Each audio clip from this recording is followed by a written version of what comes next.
Hi guys, good morning. You're here with me, Jen the Taxidermy Witch. It's Monday morning after the full moon last night, and the full moon last night we did lots of workings. It's 11 a.m. in the morning Monday. I've just woken up because I went to bed at like 6? I don't know. 7 or 6? Right when the day was changing was 7 a.m. Went back to bed. So I've had 4 hours of sleep. But I wanted to tell you that something woke me up. And it was my altar. And I don't know if you can see. But remember last night I showed you I had a candle for myself, for Ra, for the ancestors of Hoodoo, for Bast, for Isis, for money, and for my actual grandparents back here. Okay? Can you see what's happened? So I don't know if this is a message from Isis, or this is a message, or is it just because the wick was so close to the glass and this was one of the poorer candles that I was talking about. As you can see on the burn, the wick was like right next to the glass, and that's why it's black. But I needed to burn, it was the only pink candle that I didn't want to waste it, and I wanted to see what would happen, basically. So here's what's happened. It popped and split and went ching, and I was sleeping. I sleep right next to my working altar here, okay? And basically it's just right where the wick was. The whole thing just flew off. It just flew this way. So I've moved my offerings and my stones. But as you can see, the wax just poured out a bit, melted. And so I want to attach something to this and say, when things like this happen, you can either take it literally and say it was just the test with the wick and the candle, which in this case, the wick was literally right next to it. In this case, it probably was. But to be quite honest, you could also try and do some sort of scrying out of this, or the way the glass split, because the cracks kind of make a little story in here, and it's a bit dangerous, I won't lie, but you can kind of look at the glass cracks and see if those mean anything to you, or the way that a couple of the glass pieces fell down, or the wax that actually dripped out of it. You could use any of that for a scry if you thought that this was a message from Isis, okay? Now for me personally, Isis, I've not given as many offerings to as Bast. And I wonder if maybe I should do special offerings just for her more often in the future. And usually it's like this, and I should have known this too. Usually it's like I will do an offering for Bast, like maybe every week. And then for Isis on the full moons. So obviously, and I always put them right together with the same amount of offerings. So obviously I really need to step up my game with that and at least be a little more fair, in my opinion. I've always felt that way. Maybe it's because I've worked with children. I don't know. But in the panic of this happening and me blowing out the candle because I didn't want the wax to continue to drip out, I also blew out my green money candle. Now is not the time for me to be blowing out any money candles that are from a full moon altar. Quickly as you can, grab an incense stick, light it from any one of your candles from your altar, but do not, I repeat, do not put another candle out. And you can bring the flame from your actual altar over to here, to this other candle, and light it. So now, with the incense that's left, use this, not as an offering to Isis, because you used it to light a candle. She wants the best of the best, especially since she's a goddess. So I'm going to go over and get her some very special offerings. Maybe one of these amethyst points. Okay. But it's got to be an offering that you feel intuitively is good enough to maybe make up for the situation. This is just how I feel about it, you know. There are a lot of ways that you can actually do divination with fig leaves. I did a video on it, but last night, I thought about it later. We could have written a question on that fig leaf, and you write the question, and if it's a yes, the fig leaf will dry a certain way, and if it's a no, it'll dry a different way. So, check out that video if you want to know about that working. However, just something I wanted to add into what we could have done with, like, amp up that coyote skull and asked for a divination, and that would have been just fine because we gave an offering, and we could have given a bigger offering if we wanted to ask for some sort of scrying or divination with it. Now, I've answered the question about what if one of your special full moon or any kind of other altar candle goes out. Well, that's one way you can fix it. If you can't fix it that way and you just have to relight it altogether, just really sit there with it and reset your intentions, okay? So, I had my Rose of Jericho from my money offering. This wax is now cooled. I'm not worried about this, and I'm also not moving this, okay? Until I figure out in my heart what my gut tells me, what I need to do about this, I will. And I will certainly let you guys know. You know, and I'll keep you up with how I'm honoring Isis. Okay? And how I'm, you know, making it a little more fair. So, I've got my Rose of Jericho. I was so glad that no pink wax got onto it because it was literally right here. Yeah. I thought for a long time, did the candle split because these are too close together? But they're not. Because at the Catholic church that I used to have to attend, way back when, these things were closer than this. Right now I have them about an inch apart. I don't know if that's translating well for the video because it's at an angle, but they're about an inch apart.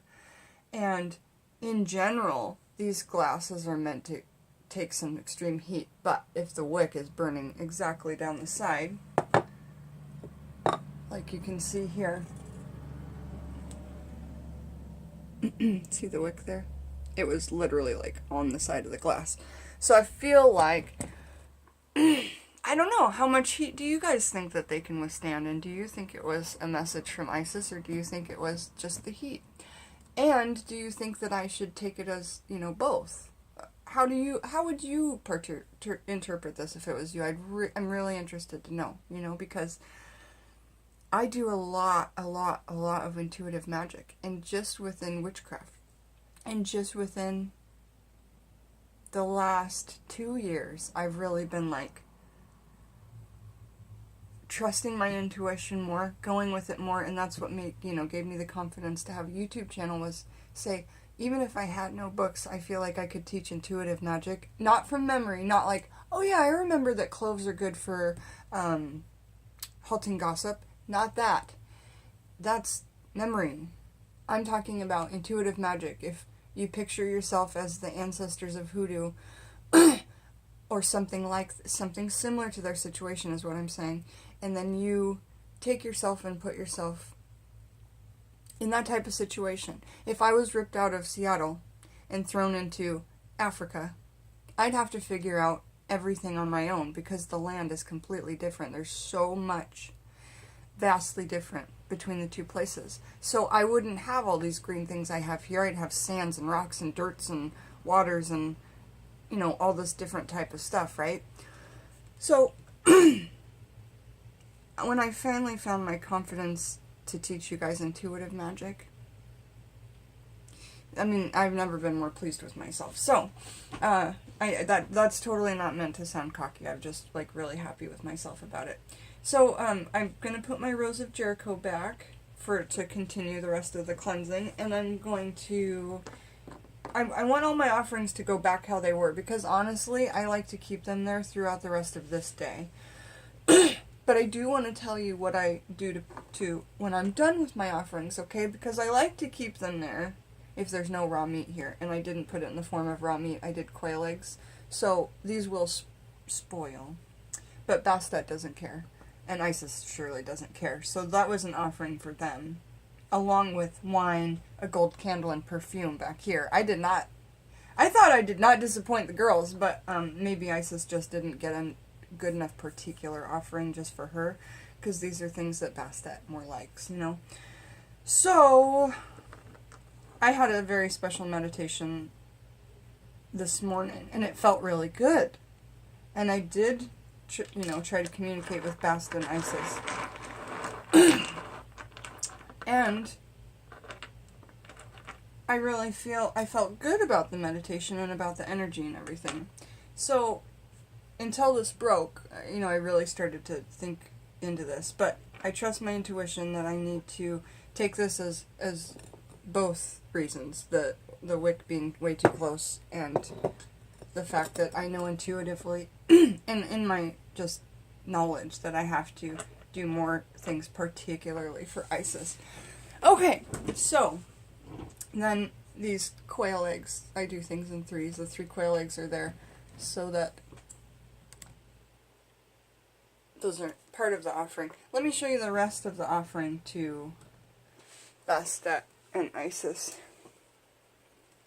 Back here, and it's wine, a gold candle, 2 glasses of wine, a gold candle, and then a little tiny perfume bottle back there.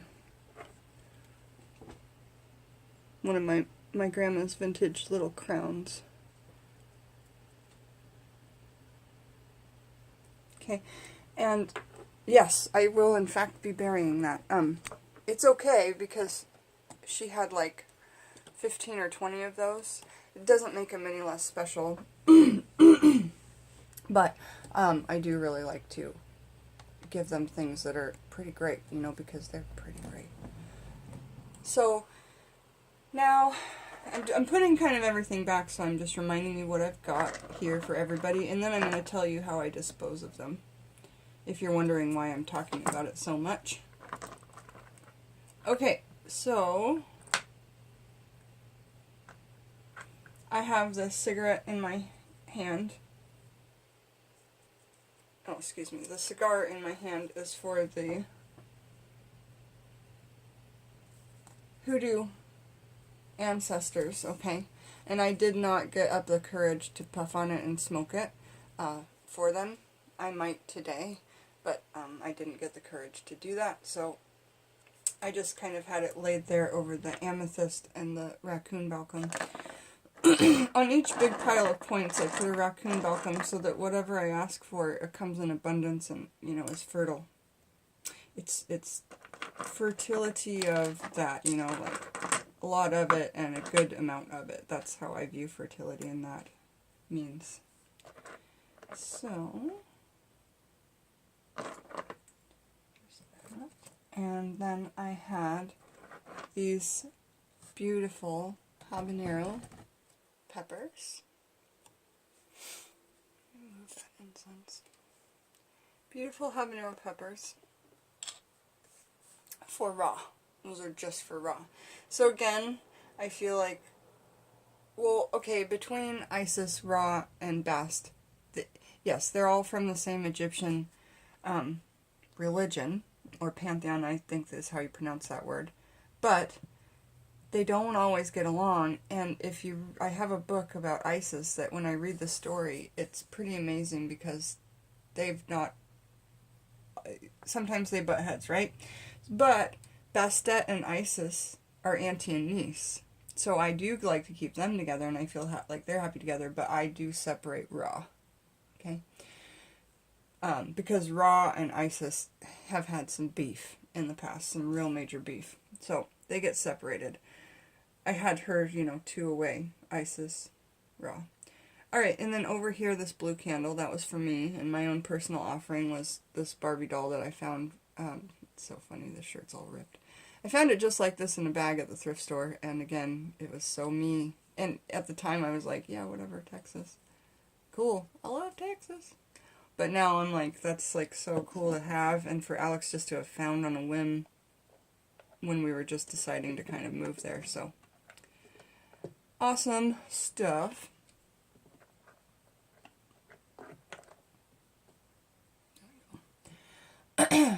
Alright, so, and in the back, I have the offering from my actual grandparents.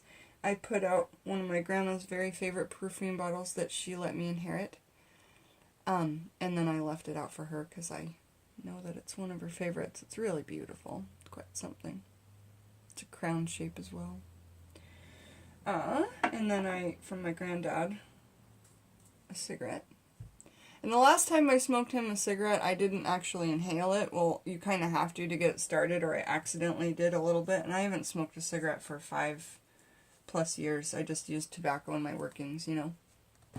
But I was sick for a day and a half with like a cigarette hangover because I hadn't had a cigarette in so long, and it was not a yummy experience. It was quite the opposite.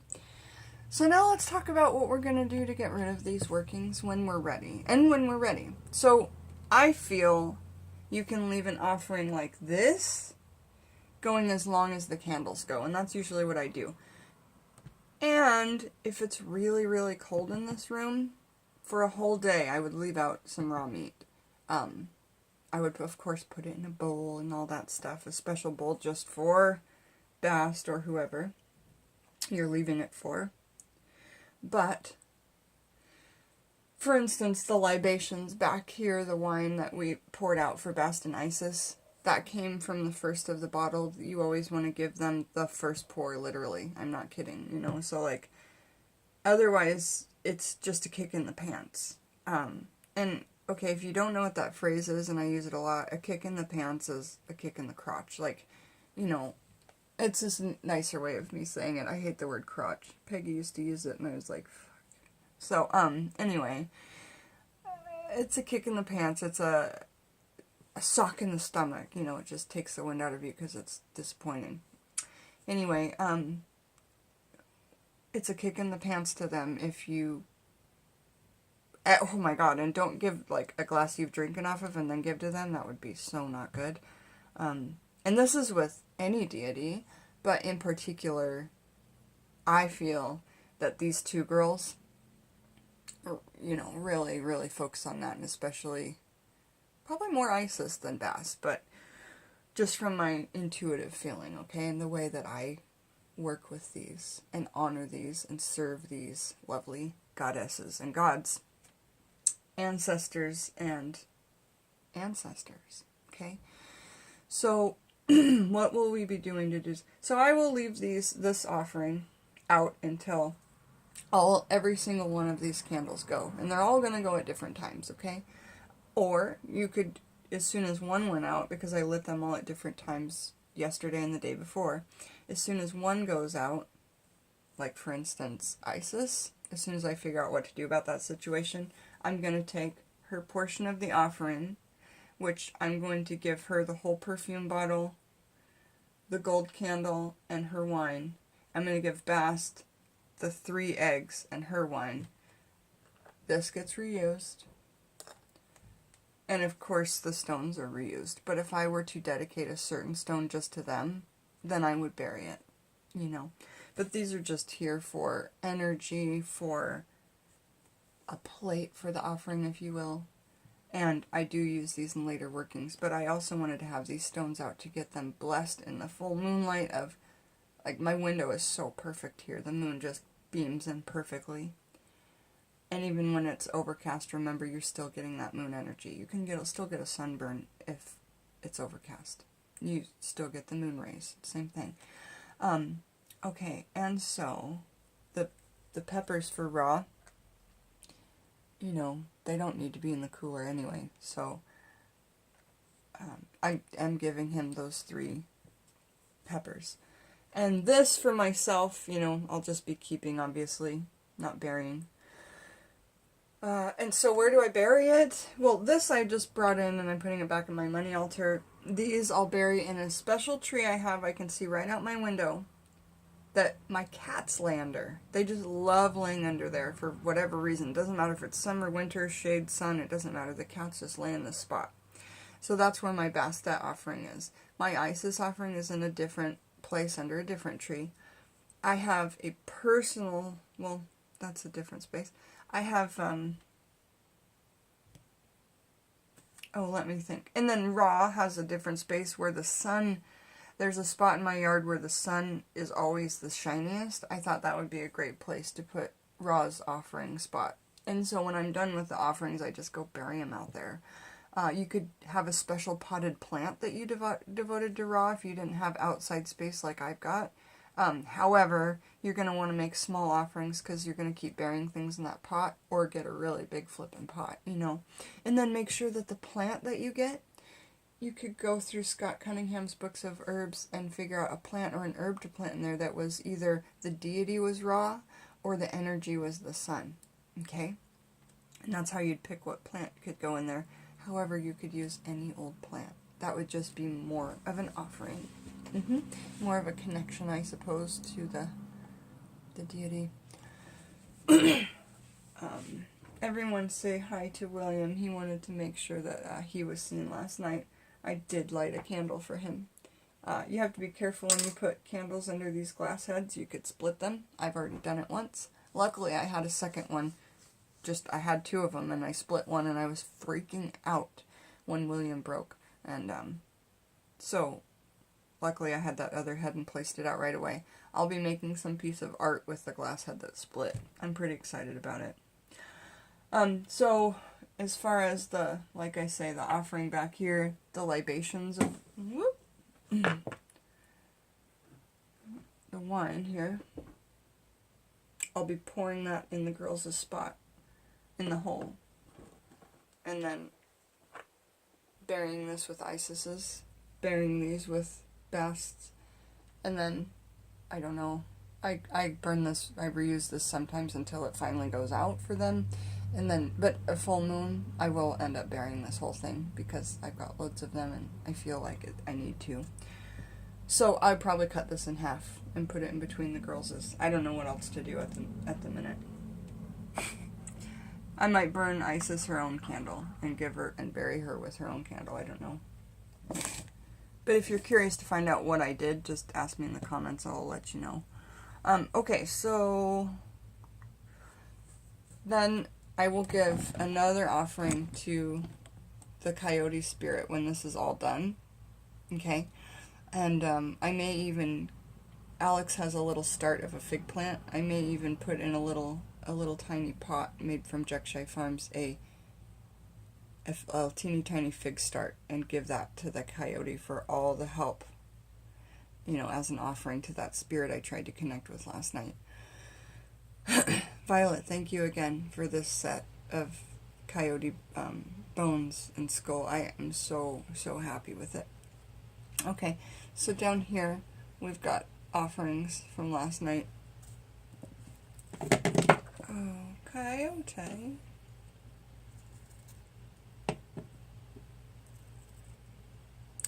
We've got this. Okay. I'm just going to be keeping this facing the back corner of one of the places that I keep workings I'm currently working on. I'm going to keep it with this, the petition, the bound hands that can no longer hurt that person by texting slander. I bound the hands, and I know you couldn't see that really good in the dark, so this is what it looks like in the light.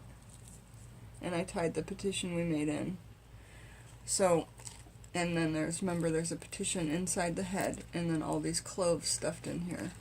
We've X'd out the mouth so she cannot talk anymore. The petition inside the head, remember, said,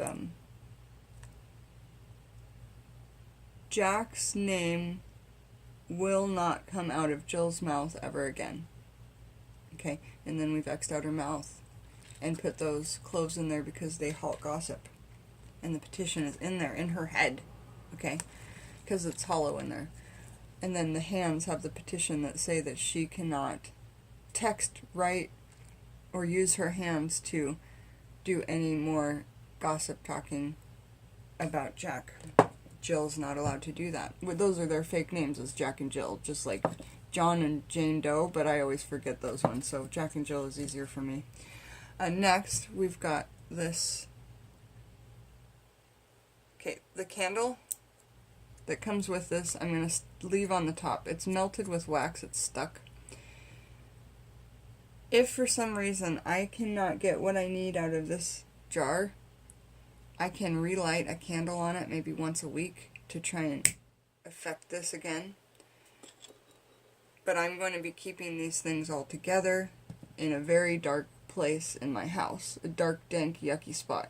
Like an old, musty, damp part of the back cellar. Alright? And that's where you keep these things, or the dark garage. But you don't want to keep these things out with your lovely stuff. So, now that I've done this, I'm actually going to walk these out the door because I'm tired of them being here. And I'll be right back. You could put it in a black plastic bag and wrap it up so that just in case the seal broke, you'd be covered.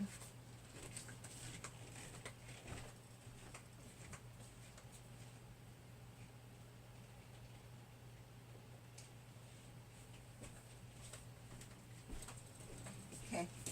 And now,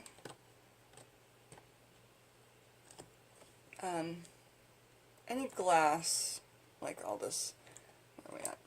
All this broken glass that's going to be here, you know, that'll all get buried in Isis's spot. It doesn't matter. As soon as I figure out what I'm going to do about the situation. And then, you know, tea lights. This tea light was, I burned it for, I just had it burning during the dark working, so it's going to go with the same place. You know, I'm going to get rid of it.